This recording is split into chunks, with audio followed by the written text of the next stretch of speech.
नमस्कार.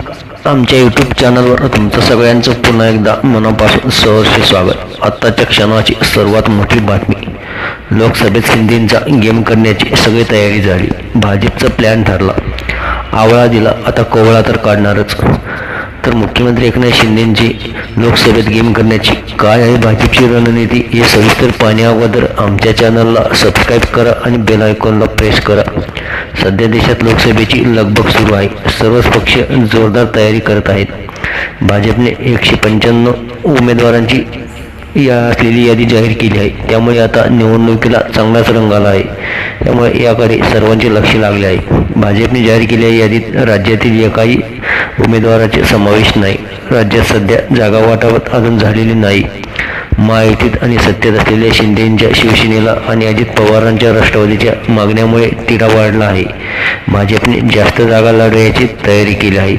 मित्रपक्षांना फारशा जागा देण्याचा भाजपचा विचार नाही.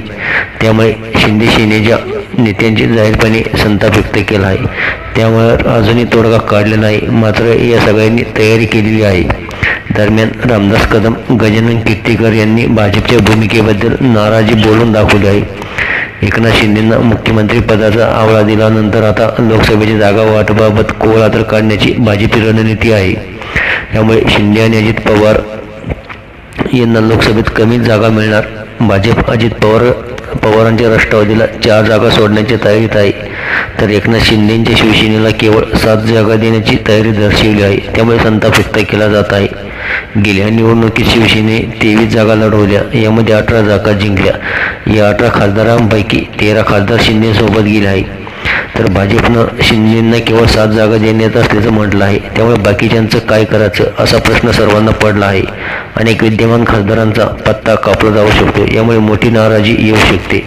भाजपच्या या रणनीतीविषयी आपली काय प्रतिक्रिया आहे हे कमेंटमध्ये व्यक्त करा. आणि बातमी आवडली असल्यास लाईक करा. आणि अशा चालू घडामोडीच्या आणि राजकीय घडामोडीच्या ताज्या आणि अपडेट बातम्या पाहण्याकरता आमच्या चॅनलला सबस्क्राईब करा आणि बेल आयकॉनला प्रेस करा. धन्यवाद.